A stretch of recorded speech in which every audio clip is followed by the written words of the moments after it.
Oops. So, Jean, what you need to do is click on the green button at the bottom of your screen Oh, that says share. yes. Okay. Got it. And then yeah, you're all there. And then just make it full screen and you'll be good. Thank you. Yeah, Looks beautiful. thank you. Shall I go ahead? Please, Barkley. Ah, my first introduction. This is my introduction. Please welcome Jean Brinton-Jaecks, who is an artist, gardener, teacher, and writer now. I think she'll encourage us to see our gardens not only as chemistry and botany, but as oases of beauty and nature, as Dan Weil does with his wonderful photography. Welcome, Jean. Thank you very much, Barkley. And thank you, Olivia, for getting me all straight with the Zoom in the past week. So I appreciate that so much. Um, my book, Paint Like a Butterfly, An Artist Pollinator Garden, is a series of 85 paintings that I did over many years. The story begins with the winter solstice and ends with the winter solstice, but the years are from 1962 to 2024. So I will begin and tell you the story. I was first prompted by the title, Paint Like a Butterfly. I was in Cape May, New Jersey in 1990, and I was walking along. Well, actually, I wasn't in Cape May, I was in Stone Harbor, which is very close. And I was walking along the beach, and at the very end of the point, I saw what I thought were beach plums, but they were monarch butterflies. And a young woman said, well, they're not beach plums, they're monarchs. As I got closer, I could see how dense they were on the rose bushes. And there were thousands of them sort of floating and drifting in the air, and some, just sitting and resting. And she said over at Cape May Point, they were banding the butterflies, and before they traveled to Mexico, and that I could take some time and go over, which I did. And there were scientists from the Audubon Society, and they had these tiny little stickers. This was actually September of 1990. And they had tiny little translucent stickers with numbers on them. And we didn't have computers at the time. So they had journals and logs, and they would put a sticker 79821 and then write down 79821 and the date.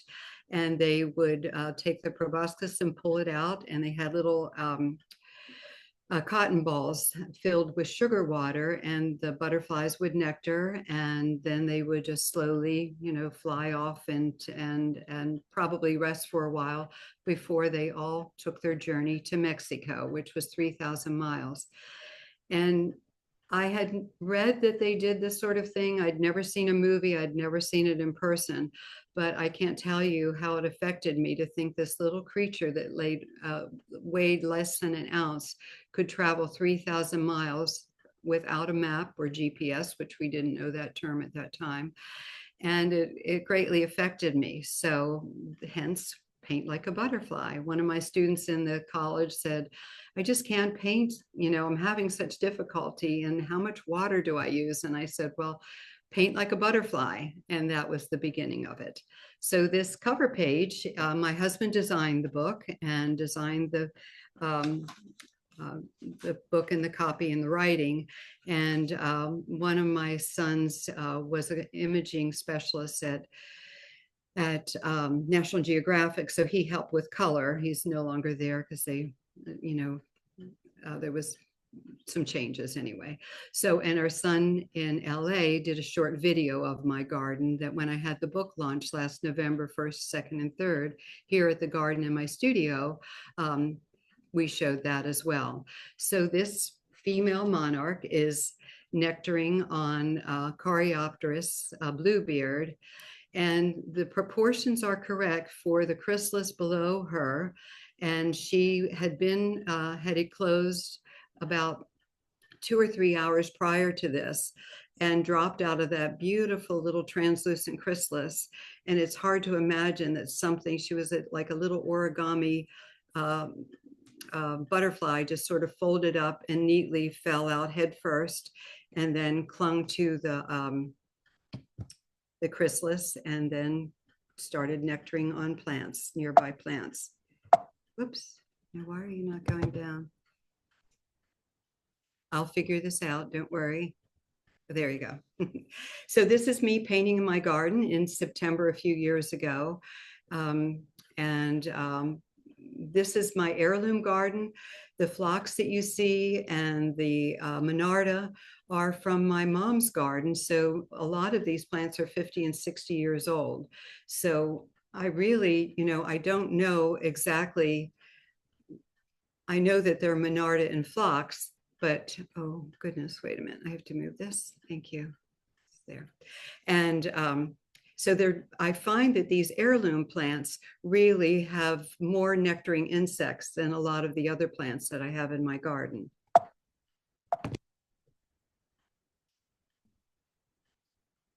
Yeah.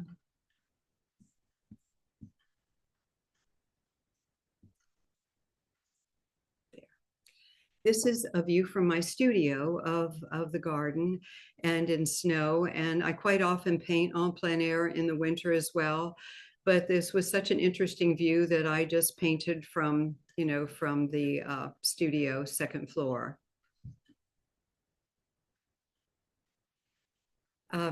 These are white pines that the Maryland Extension Service back in 1984 they were offering people 250 white pines for $19. So we planted them on March 40 years ago, and they were about 1 inch tall. And now they're 70 to 80 feet tall, and they are home to fox and deer and all kinds of birds and a coyote and bunnies, and it's a wonderful habitat. So we leave the 2 rows of pines in the back and the row of pines on either side of our 2 acres open and wild. So there is a wonderful habitat for all types of wildlife. And when we went to pick up the trees, I'm expecting these huge trees, and how are we going to fit them in our car? And when I called, they said, well, what type of car do you have? And I said, well, we have a Ford Fairmont wagon. They said, well, that should do. So my sons, I think, were in 1st and 3rd grade. And we walked in and I said, well, where are the trees? And they said, in the bucket. And I said, I take the bucket. And he said, no, you take a bundle in the bucket. So it took a lot of time to plant and a lot of care at first, but they are just amazing. This painting was done early one morning en plein air, and it's watercolor. And I painted it, I'm looking east, and it's early morning, right after an ice storm the night before. And those are the pines in the distance, and they're silhouetted. So what I think made this interesting, it's the contre-jour of light against dark, but the liquidy cool light or shadow of the pines against the glowing sun, which gave, a warm glow, but it illuminates everything in the landscape like a stained glass window. And it was just such a joy to paint this, although it dried very quickly, and a lot of the foreground in the painting, where it was very wet on wet, actually crystallized. And so it's very liquidy, and in this area right here, I wet the paper and then drop color in to achieve the liquidy, very translucent light. The next painting is called Winter Bones. And these are many of the wonderful pods and seed pods that I have in the garden, including mountain mint and it's funny, there's mountain mint and mallow and blackberry lily. And all of these were painted on handmade paper. The paper was handmade in Indiana and then was also hand dyed with natural pigments. The next is a small watercolor study that I had done of Nandina. And I was given a Nandina plant about 40 years ago, and I just loved it. It had such beautiful color, especially in the autumn, and the red berries. And then I found years later that the berries were poisonous and that it wasn't invasive. So it took a lot of time of digging and taking time each spring and fall and throughout the year, working on trying to keep the plant down. And I think we may have conquered it, but sometimes I'll find a few little pieces coming up here and there. This is a small bird's nest that I passed all summer because of all the greenery. And it was beautifully designed, combined medium assemblage in a very large hydrangea bush. And this tiny little bird had woven dried grass and rose petals and bits of paper and leaf skeletons to create this beautiful little nest. And it's just so hard to believe that this tiny little beak foraging and spinning and creating could make this perfect structure to house her eggs and small chicks and nesting parents.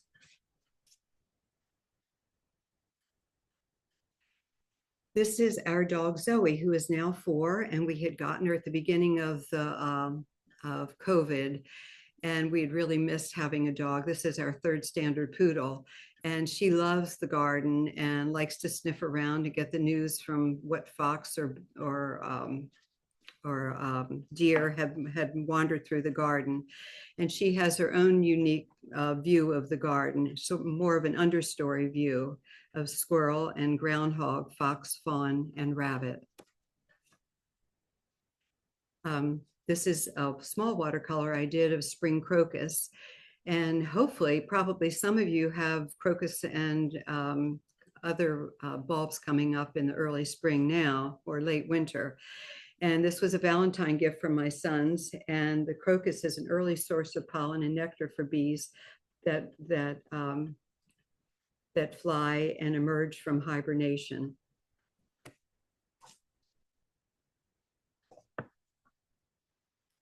This painting is hyacinth and snowdrops. And it is painted, I've taught medieval illumination. It's a class that I learned at GW when I was in grad school for my master's degree. And this is vellum, and the vellum is treated and prepared in the same way vellum would have been treated 400 or 600 years ago for manuscript painting. So it has a beautiful sort of pumice finish. It's very smooth, very translucent, and you can see the grain of the skin. I use silver leaf to create a medieval manuscript effect. And so the silver is used on the outside border and then the arc at the top. The painting is done with egg tempera, which is dried pigment and egg yolk mixed together. And what's special about egg tempera is the paintings that you see from the 12th century are as bright today as they would have been, 1,200 or 1,000 years ago. So the one thing that makes it especially unique is the egg yolk gives the painting a luster, almost it's sort of in subtle eggshell finish, which is really beautiful. So I painted the snowdrops and put little stars in the sky and the hyacinth. And this was actually prepared for a class that I taught at the Botanic Garden. I taught there 20 years. I taught lots of different painting classes. And I think my medieval illumination class was one of the most popular. This painting is called Red Twig. And it was an en plein air. I painted this out of doors. It was bitter cold, but I have a lot of wonderful warm gear. And again, this was backlighting. And I leave my garden wild all winter, but as an artist especially, it just creates such a beautiful environment. And the entire garden is magical with, the puffs of snow on the hydrangeas, and then the glowing red twig and against the shadowy pines in the distance.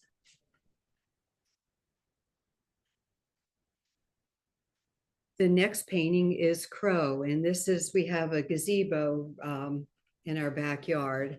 And this is a lookout for the crow, and he's often sitting there and watching the birds in the bird feeder, and we throw out a lot of bird seed and grain. And he's always the perennial watcher in the bird kingdom. And he looks so cold and wet and miserable, which encouraged me to paint him as this garden visitor in the winter. Now, April comes quickly. It's amazing that these are all the creatures, and not all of them, but the plants that bloom in my April garden. And so the skink is out, you know, and climbing through the rocks, and the azure blue butterflies are up and about, and the mosquito hawks and the magnolias and Spanish bluebells and camellias, and it's just, and my forget-me-nots, and it's just an exquisite time of year.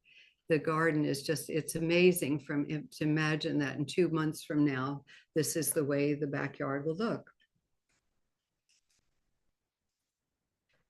This is a painting of a bluebird. We have had bluebirds for many, many years. And on a red bud. And the red bud was given to me tree by my mother about 40 years ago. And we have maybe 9 or 11 in the yard from little babies that pop up, volunteers. And I put them in a nursery. And when they're about 2 to 3 feet tall, we plant them in the garden. But the bluebirds, my parents were organic gardeners beginning in 1962. And they took my brother and I to Rodale Farm in Emmaus, Pennsylvania. Rodale's organic farm is now in Kutztown. And my dad and mom they took Organic Gardening magazine, and they were very interested in having a natural garden. And they also read Rachel Carson's Silent Spring, and that made a difference in how they thought and how they prepared their garden and their family, and took care of their family. So they built bluebird houses using the Audubon specs for bluebird houses, which are very particular. And they made them for all the neighbors in the neighborhood. And the bluebird house that we have in our yard was one that my dad made probably 15 years ago, and it still houses 2 or 3 nestings of bluebirds throughout the year. And so we had our own bluebird trail, and that was really the way I was brought up. It was a wonderful way of organic gardening and chemical free and composting and sharing vegetables with your neighbors. This painting, this was spring also, probably, I think it was in April. And I'm looking towards the east, but the west is behind me, of course. And it was just almost, the sky was a violet color. This is called Pink Moon. And in the upper part of the composition, you can see a pale pink moon. And Native American tribes called it the pink moon because it corresponded with the early spring flowers. And I just thought it was such a beautiful scene. And I like the tall, thin composition. I often work in tall or long horizontal compositions. But it was the last light of the day, right before the sun blinked behind the horizon. And it just illuminated the tops of the pines, which are always blue and sort of a model blue, gray, green. And it's really exquisite to see. But this day, they were exquisitely orange and deep in color. And then my husband designed the page, and he added the fritillary butterfly and the azure blue, spring azure. These are Siberian iris, and my friend Jane across the street had Siberian iris, and she came over one spring day and brought me a wheelbarrow full. And I just love the designs of them. I think that the way they sort of, the buds reach out like an anhingus bird. And my dad carved some anhingus birds, so their necks were always long and sort of stretched out. But the shapes were so beautiful, and I composed them in a composition and enjoyed painting that in watercolor. The artist Ogata Koren, the folding screens from the Japanese artist, have inspired artists for 400 years, and they continue to inspire artists. This painting is called Whirling, and these are my the maple tree in actually it's a silver maple in the front of our yard.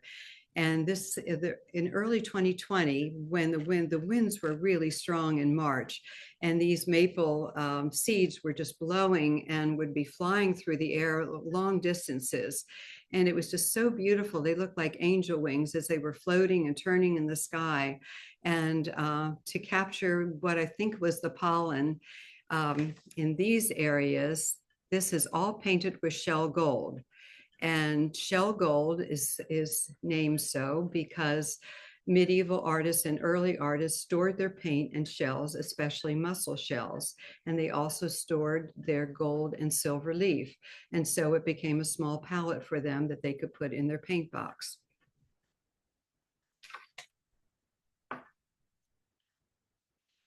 The next painting is water hyacinths, and this was part of my GW master's thesis paintings. I designed, planted, cultivated my garden, wrote about it, and painted it for my MFA at George Washington University. And we had put in a pond, which it's not very large, but it has made a huge difference in attracting dragonflies and frogs and toads and sometimes a snake, and also swamp darners as well. And I was so attracted by this beautiful water hyacinth because I love the way it floated across the pond, and it has really fine periwinkle blue blossoms attached to a luminous shiny green leaves held up by buoyant bulbous nodules. And it was one of the first aquatic plants that I added to the garden.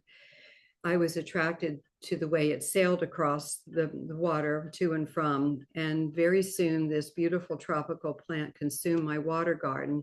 And with research, I found it was an invasive and its beauty was short-lived, so I took it out and it ended up in the woods between the pines. So iris and mayflies. I was painting these May and June iris in the garden, and a friend had given me the bulbs, and they were just so beautiful backlit. I was facing west, and a mayfly hatching occurred. And I wanted to express the mayfly hatching without painting the details. I couldn't capture that really by just doing small little images of flies. So I ran inside, got the table salt, and I applied very, very thick paint to the background. All the mottled yellows and blues and greens and violets that you see were applied very, very thickly. I mean, almost as if they were oil paint. While it was still wet, I threw the salt on and angled the paper back and forth. When it dried, I brushed off the salt, and this is what occurred. It would have been difficult to really achieve that by painting those, and it could have ruined the painting, but I feel that it worked all right, and it does express that maybe there is a mayfly hatch.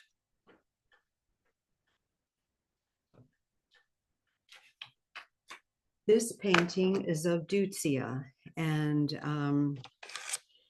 I painted it in moonlight using shell gold for this making of stars and a 23-karat gold border. The tiny mayfly in the lower left is also painted in shell gold. And this delicate white flower glows in moonlight and surrounds my angel bird bath. I painted this to make people think about light pollution and what a problem it is for nocturnal insects as light disrupts their natural processes. So it was a painting not only about the beauty, but to consider about, watching the lighting that we put in and around our yards.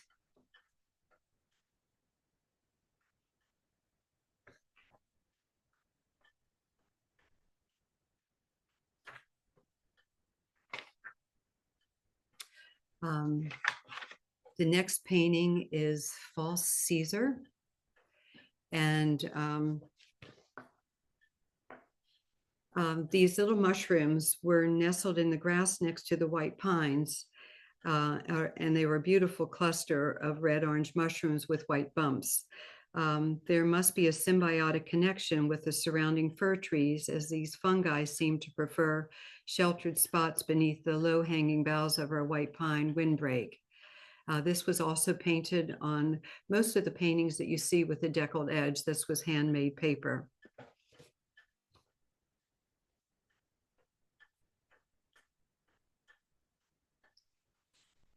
This is a paper wasp.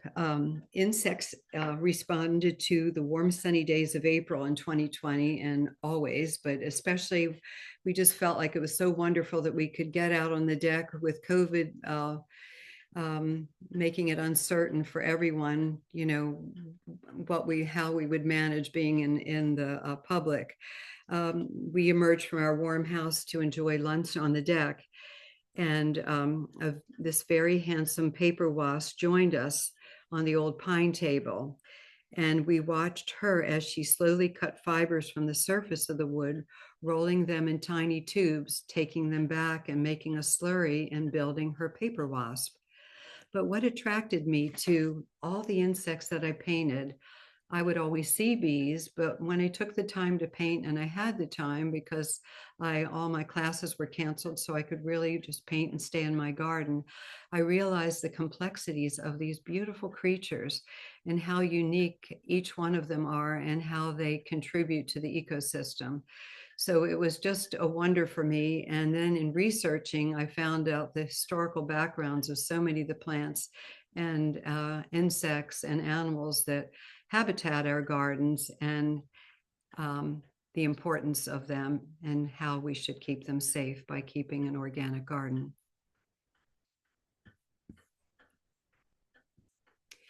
This is again another version of the Siberian iris. This painting is in oil and was painted on a panel, and I utilized gold leaf inspired by the Japanese Ogata Korin's folding screens. And when you work with gold leaf, you prepare the drawing, and then you put a size down where you want the gold leaf to be applied. You blow on the size, apply the gold leaf, and you burnish it and polish it, and then you paint the painting in wherever there is no gold, and so I did this painting, but it has to be carefully done. The gold leaf is always applied before the painting, because if you applied it after, you'd get the gold would be would contaminate the painting, and you would spend a lot of time sort of scratching it out and then repainting again. The next painting, this is of three pansies, viola tricolor, and these beautiful flowers with unique and lovely faces attract bees and butterflies and hummingbirds as they emerge from hibernation. It's painted in watercolor on handmade Italian paper that I acquired on the Amalfi Coast, Amatruda Paper Company. It's a wonderful company, but it was great paper to work on. But they were just such beautiful little faces, and I was just attracted to them. And I love the shapes and the frilly edges and how each one of them is so unique. Wild violets. Wild violets flourish in the grassy areas of our lawn, and they are not the only host plant, but a host plant for the fritillary butterflies. And in the spring, we stake off a large area where they are most prolific and avoid mowing for a couple of months to ensure that the caterpillars that have overwintered in the soil below can safely feed and grow. There again, these shapes are so interesting. I dug up this section of the violets and then replanted it, but I put them in a low terracotta pot and the deck so that I could just paint it, and with the dried grasses. But the shapes, they almost look like they're having a conversation, but the shapes and forms of the violet are really beautiful and very calligraphic. was one of my favorite paintings to paint, and something very, very special that happened one summer morning. Just after dawn in the morning, we discovered on our doorbell a female Luna moth, and she evidently was attracted to the light. And she rested for quite a while. At first, I thought maybe she had died, but she had not, because I saw her wings moving. Her wings were transparent, pale blue viridian green, and they were so vivid and luminous, with two large eye spots on each set of the wings and long trailing tails on her hind wings. Her body was just a feathery white, and so I used gouache for that thicker white paint and try to capture that, just that quality of featheriness. Luna moths are considered silk moths, and they have a short lifespan, just a week, to find a mate and reproduce. A week after we saw her, I found a plump golden Luna moth climbing on a red maple. The Luna moth is derived from the Roman moon goddess, and in celebration of the goddess, I gilded a 23-karat gold moon encircling this lovely morning visitor.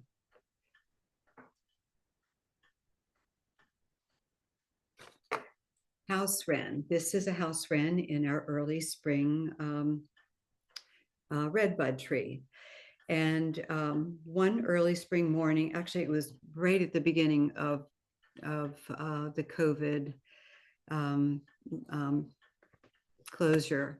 And we woke to a buoyant sound that filled the room and uplifted us with so much joy. And it was a house wren that had made his nest in this hanging tree, a hanging house in the redbud tree. What was interesting about this, which I didn't know before, but the male actually builds the nest, and then he sings and sings and sings and waits for the female. And we had this beautiful wrought iron structure outside her window, and this little creature sang and sang every day, and we wondered why. Eventually the female did show up, and she looked at 2 or 3 of the houses that he had chosen, but this was the one that was suited her. So they came back year after year and continue to come back, or their offspring, and we enjoy watching them each season. And at the end of one of the seasons, we had a green tree frog that found refuge and snuggled down in the comfortable box. And that way he could see the comings and goings or catch an insect before dinner. This is a bumblebee on Joe Pye weed. We have a lot of Joe Pye weed in our yard, and I find that is one of the great draws for all types of pollinators. And when I purchased this at a garden, it wasn't at a garden center, but it was a garden in Annapolis. And it was supposed to be, the tag had said it was a little Joe and would grow 3 feet tall. The first year it grew 6 feet, and the year after it was 10 or 11 feet tall. And the blossoms were probably a foot or 1.5 feet in diameter. So this huge plant is a tremendous draw for so many insects and pollinators all summer long. This is a painting of my summer garden, blue hydrangeas with daylilies and monarda and so many other plants that I love to have in my garden. And it was just a summer study, all plein air, and much more abstract, and just painting the light of the summer garden. Carpenter bee and monarda, or wild bergamot. This monarda is actually one of the heirloom plants from my mother's garden, possibly about 60 years old. And I was inspired by the exotic shape that attracts a myriad of bees, butterflies, and hummingbirds. A buzzing cacophony of bees and hummingbirds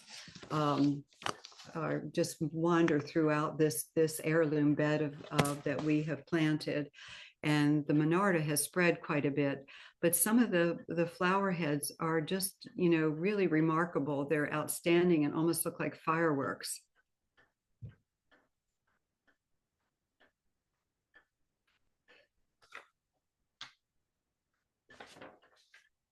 So this is Gabriel's trumpet, and this is a mandevilla flower, which is not a native plant, but it was so lovely the way it climbed up the arbor and then in front of um, the angel fountain, and I was just enchanted by it and painted it.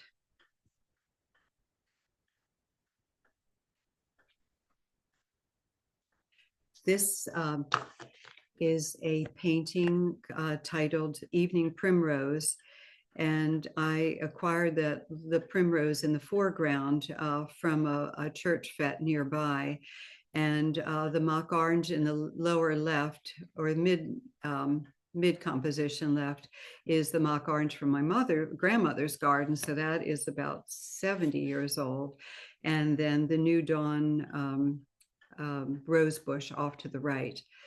But it was just a beautiful scene with everything blooming in early June, and so I had to paint it. This is an eastern tiger swallowtail on Joe Pye weed, and I was so fascinated by the luminous transparent wings and the character and personality of the nectaring butterfly. But they have so much interest. There's so much character, just the bodies and the thorax, and then trying to create the layers of wings and just the light passing through them. It was a challenge, but something I enjoyed painting very much. The next painting is a fritillary butterfly with hyssop and echinacea, and they are wonderful plants to add to the garden. And they are echinacea, and I know there's many, many varieties of echinacea, but I find when I'm at a garden center, even after reading the signage, I find that there could be 30 echinacea plants on a large table, but there might only be 2 to 4 plants that have a lot of insects. And so those are the ones that I usually choose for my garden. So I find that someone said, well, how do you choose them? I really follow the insects when I go to a nursery or a garden center. And those are fritillary butterflies. This is a hornworm, and I found this so interesting. I learned a lot from this experience, but Campari tomatoes were abundant in this most summers in our garden, and I was picking some for a caprese salad, and I discovered a couple of these large hornworms, and it appeared that they had something on their back. It looked like white rice, and I didn't really know what they were, and I was going to pull the worms off of the plants. But what I did is I looked them up. I Googled the manifestation, and the white protrusions were parasitic wasp eggs, which if left alone would emerge and devour the hornworm. And sure enough, they did. No need for chemicals. And thanks to Rodale and Rachel Carson and the so many scientists and gardeners who have contributed to our knowledge of chemical-free natural ways of gardening and living. The spotted hawk moth is the caterpillar of the hornworm.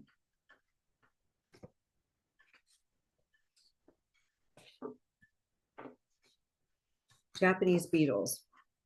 I know they are a destructive pest, but they were so beautiful, and the metallic quality of them, I used metallic paint on them to create that pearlescent paint to create that quality. It doesn't really show up in the slide here, but they were just interesting for me to paint. And it is important not to squish these beetles, as they give off pheromones and attract even more beetles to the plant. So the best thing to do is remove them by hand. I usually don't have that many, but when I do, I just put them in a bottle of water.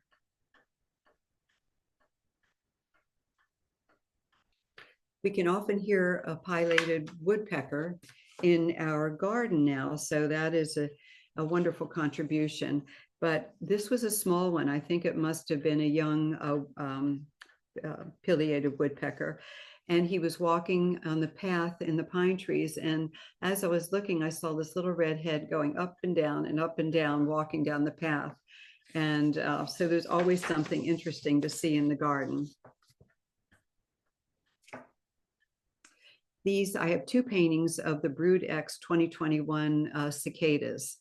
I thought they were amazing as an artist, to paint them, to create that luminous quality of the leaves and those really large, intense red eyes. And they had these burnt sienna veins. And the structures of the creatures were really interesting. So we found them all the time on the bike path and just, in our yard, the skeletons. And so I had a collection that I put in a box. And so I enjoyed painting those. After the females lay their eggs in the branch slits, the white nymphs emerge and drop to the ground to bury themselves for 17 years. Cicadas are beneficial to the environment as they aerate the soil and are a food source for birds and added nutrients to the soil as they decompose.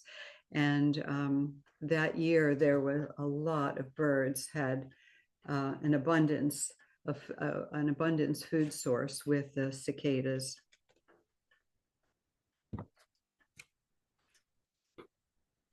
This is a moonflower glow.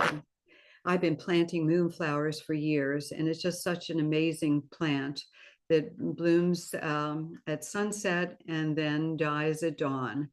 And this plant had grown about 20 feet and had overtaken my cafe table and chairs on the brick patio. And I wanted to paint it in the evening, so I lit a lot of lanterns and placed them in between the plants to illuminate the blossoms in the fading light. And all around me, there were male crickets chirping in synchronous rising and falling cadence as I was working. The next painting is another painting of moonflowers that I was inspired by, and this is actually sumi ink. So I ground the sumi ink and worked very wet on wet and reduced the color of the ink. So it almost looks like there's a variation in temperature of sort of warm and cool inks, but it is the same ink. A lot of it was blended with water to create that very liquidy quality, and then some very intense dark inks that I applied directly.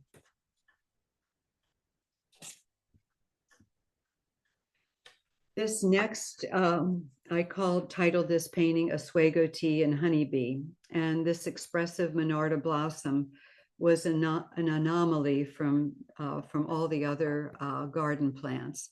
And when I saw this, I brought it in and put it in a vase and started drawing and painting it immediately. The painting title is due to the Oswego tribe of Native Americans use the leaves of the plant to brew tea. And the honeybee in flight was a bee from my garden flying towards my camellia flower. The honeybee was painted with shell gold, the wings, and is very, very translucent. Shell gold is not intense. It's very, very translucent and liquidy. So I used that to create that subtle effect.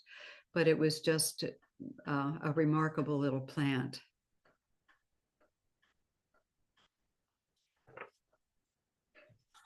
This is a swamp darner.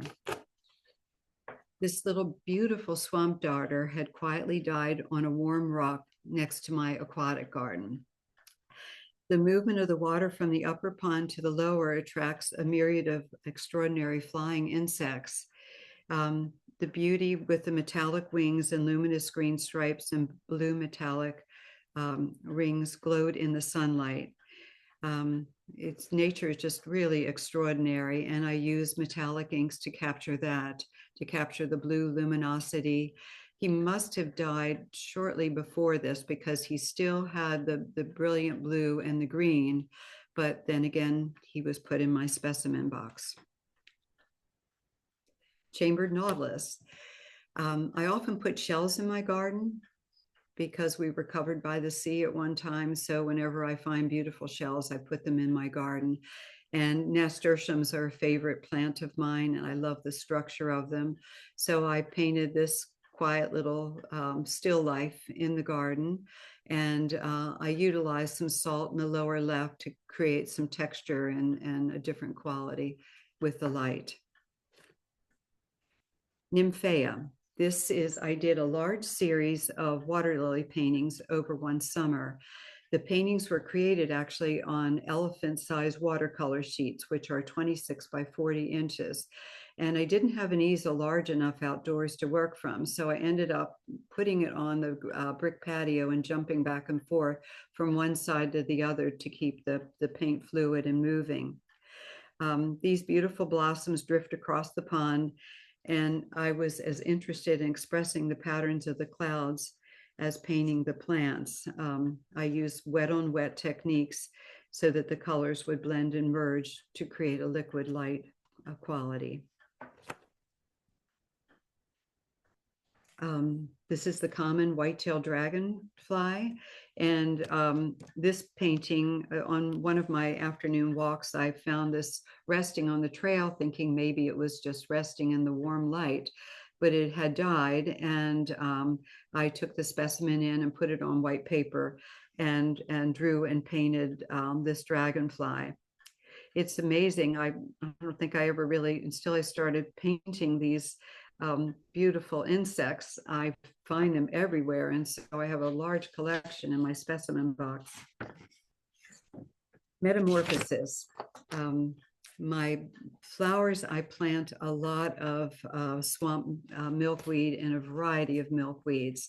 And over the, especially the first summer of COVID, I raised butterflies very successfully. I had the milkweed, and I found a little dot of the egg, and I painted the egg. And once the egg is hatched, it starts munching on the milkweed and goes through about, the caterpillar gets larger, and it goes through about 5 instars until you see the chrysalis in the middle there, which is a beautiful sort of luminous, soft green, and has gold dots at the top. And I utilize gold leaf for that because I've read scientist studies, and they say the gold leaf is actually, or not gold leaf, but the gold spots are actually areas where the oxygen comes into the chrysalis as it's forming. And that was 8 days from the time the chrysalis was formed to the emergence and the closing of the monarch butterfly. So it's remarkable that within 8 days, that little green structure housing something that looked like a caterpillar when it formed, and that 8 days later, this beautiful butterfly emerges. This painting is called Silver Garden, and it's a small egg tempera, probably 2 by 3 inches on vellum with silver leaf. And it just envisions my garden as twilight, as I envision it, my garden as a magical atmosphere, and it inspires me every day. So I just painted it without, I painted the sky thinking of the stars and the movement of the evening light, and then the foreground with a variety of flowers in moonlight. Mosaic. This is a small oil painting that I did. I called it Mosaic just because of the tiny tesserae of light and color echoed against the strong forms of the grass in the background, the simple plain shapes. And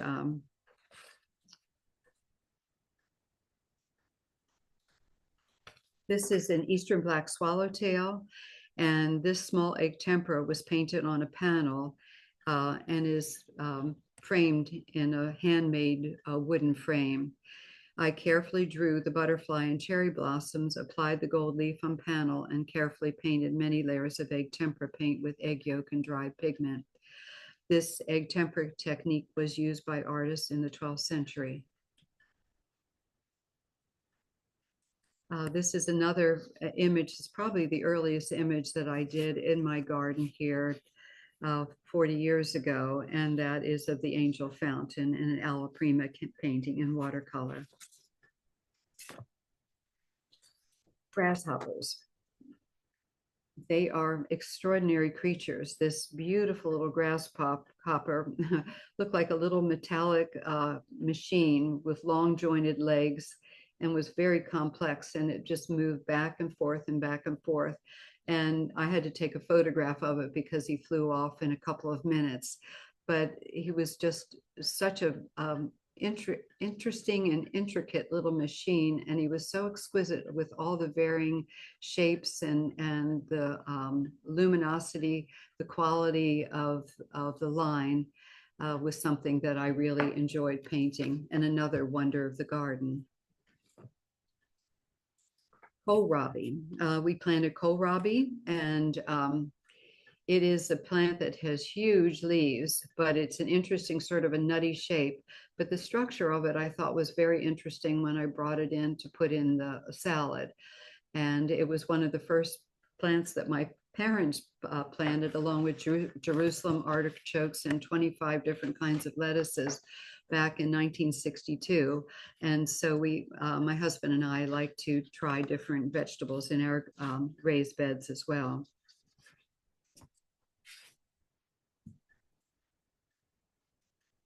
The next painting is titled Wind Chimes, and there is a different palette of color in each season of the year. And this is turning where the autumn colors are richer but more subtle and subdued than the summer greenery.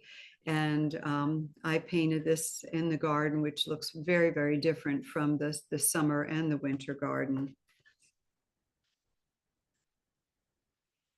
These are a pair of monarchs that closed on the same day, and it's a male and female.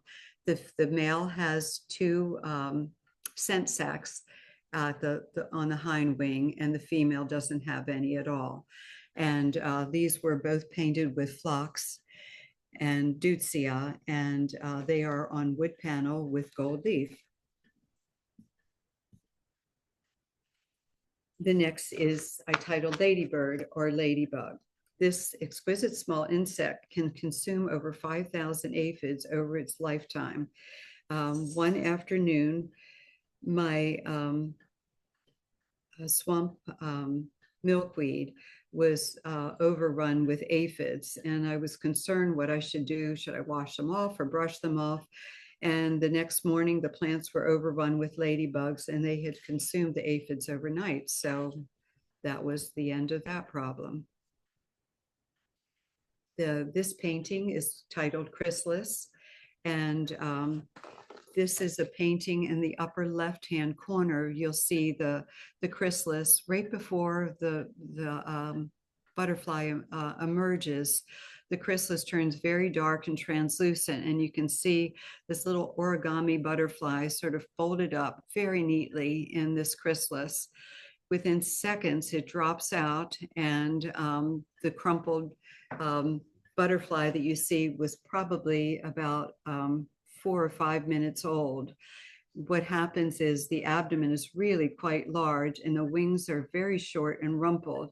And then they slowly begin to flap, and blood runs into the wings. And within 2 hours, the butterfly, the female butterfly nectaring on the aster, is, the change in the 2 hours.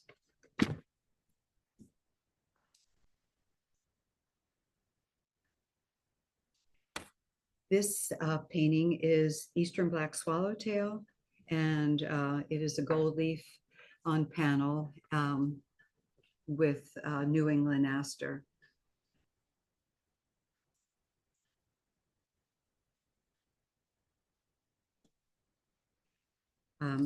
This painting is the bullfrog, and he was very, very large, probably the size of a saucer, and he was heavy, and I wondered how he could sit on the lily pad, but he stayed for so long. I was surprised. And this late autumn, a handsome sedentary male bullfrog sat resting on a lily pad in my aquatic garden.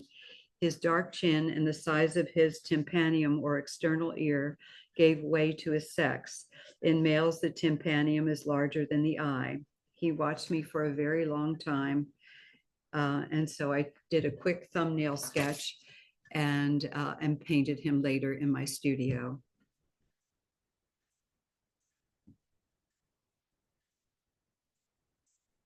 Whoops, didn't want to do that. There. I'm getting near the end now.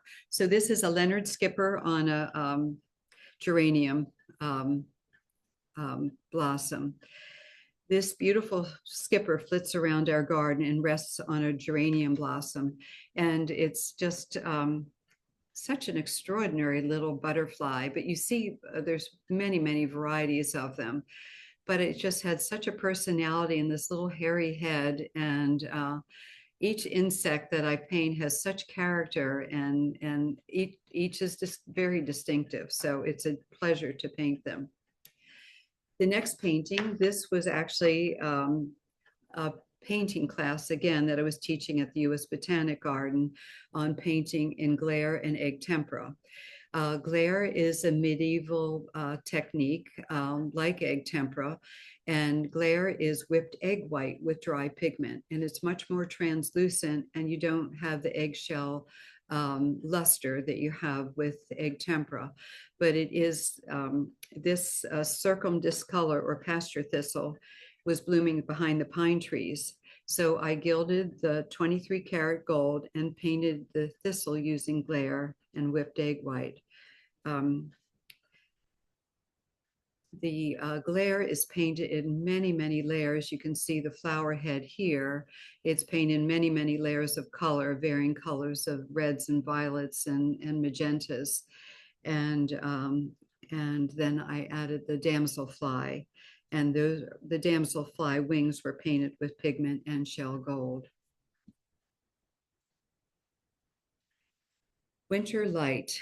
I was preparing for a winter solstice party, and I'd set the table, and there had been a snowstorm earlier in the day, and it was late in the afternoon around 4, and I came in to check the table to see if everything was set, and the light just struck me. It was so intense. I could feel the physical presence of the light in the air and space. It was so beautiful that after the dinner party, the next morning, I set the dinner party up again and worked on the drawing all day, and then painted every afternoon that was sunny from 3 to 5 to complete the painting to capture the mood.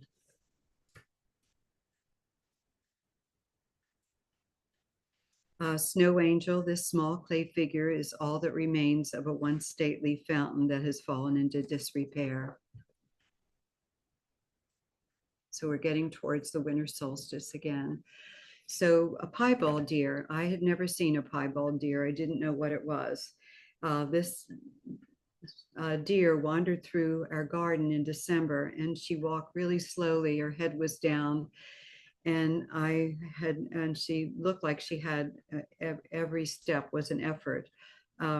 Piebald deer were revered by Native American tribes and thought to be the embodiment of spirits as they passed from the spirit world.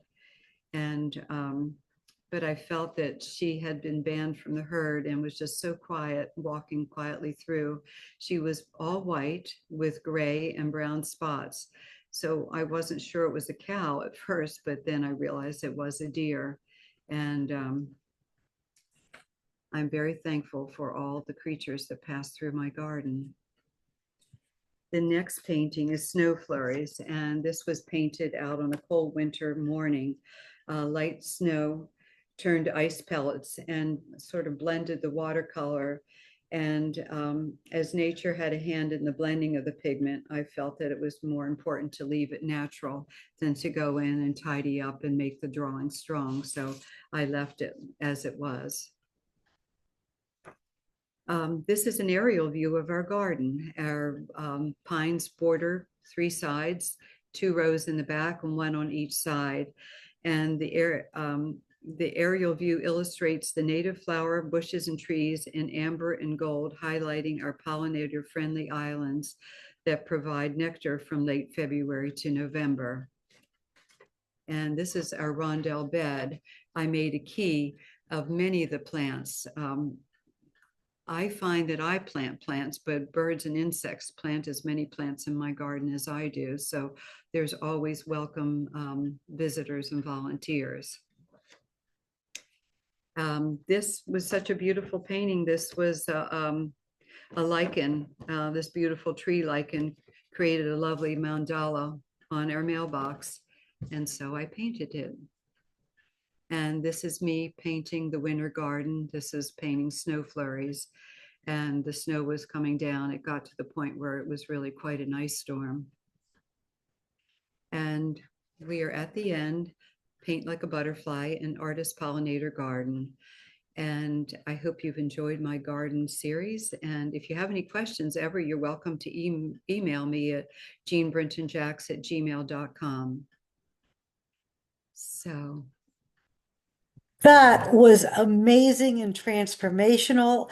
I have learned so much. I want to just thank you for that. Thank you, Olivia. How do I take this down and stop sharing? Oh, your screen is sharing. Stop sharing. Yeah. I see the sign. There we go. Now, Thank you. I know Barkley had a question. A couple people had to leave early. Barkley, I don't know if you're still on, but she asked if you had any plant, if you've ever planted a plant with the specific purpose of painting it. You said, I just want to paint this plant, so I don't have one, I'm going to plant it. I'm trying to think. I don't think so. Mhm. Oh no, I have the probably the moonflower is one. But other than that, I really just plant for pollinators. It started, I think, with the butterfly migration that I'm always searching out pollinators, plants that attract pollinators. And yeah, but that's a very good question. I do Yeah. color, but even with that, I really, really think of the insects most of the time. Yeah, that's great to have that as a driving focus. Doug, did you have some thoughts you wanted to share? Perhaps you can unmute. He's been complimenting you. There we go. No, sorry, I was trying to get unmuted. No, I just really enjoyed the journey that you took us on. I really felt like I was there in the middle of the garden, midsummer, kind of smelling the scents and feeling the humidity. It was lovely. Thank you. Thank you, Doug. I appreciate that. I felt the same way. It was like spending an hour or so in May. Oh, that's nice. And it was just so uplifting. Your colors are so warm and nourishing. I feel so much better than I did a couple hours ago. Thank you. You're welcome. Yeah, there's some rough times, but well, thank you very much.